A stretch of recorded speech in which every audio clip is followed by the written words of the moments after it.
High বন্ধুরা, আজকে ছিল অষ্টমী পুজো। আর অষ্টমী পুজোর ভোর ভোর সবাই অঞ্জলি দিয়ে বাড়িতে গিয়ে একদম টানা ঘুমিয়ে পড়েছিলাম, কারণ আগের দিন প্রচুর ঠাকুর দেখেছি, ভালোভাবে ঘুমাইনি।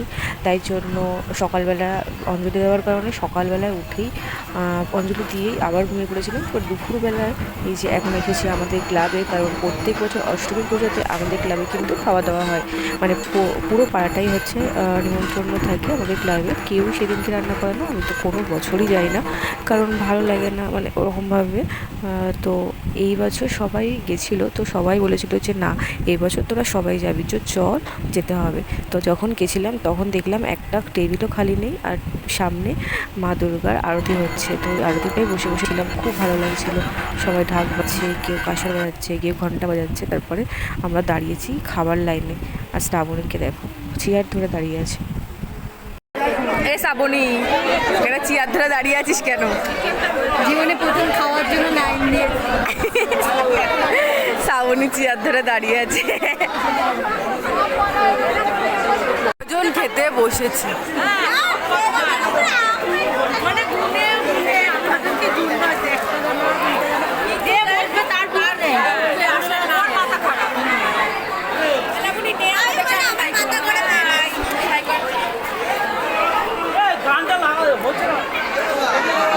তো চলো চলো চলো তোমাদের সাথে এটাও শেয়ার করি ওখানে গিয়ে কি কি আইটেম ছিল খাওয়ার জন্য।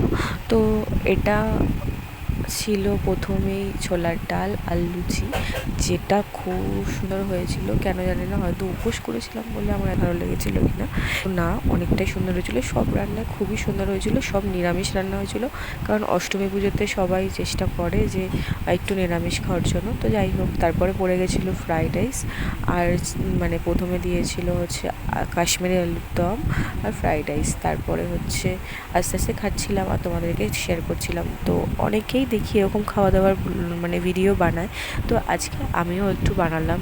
তো জানিও অবশ্যই ভিডিওটা কেমন লাগলো।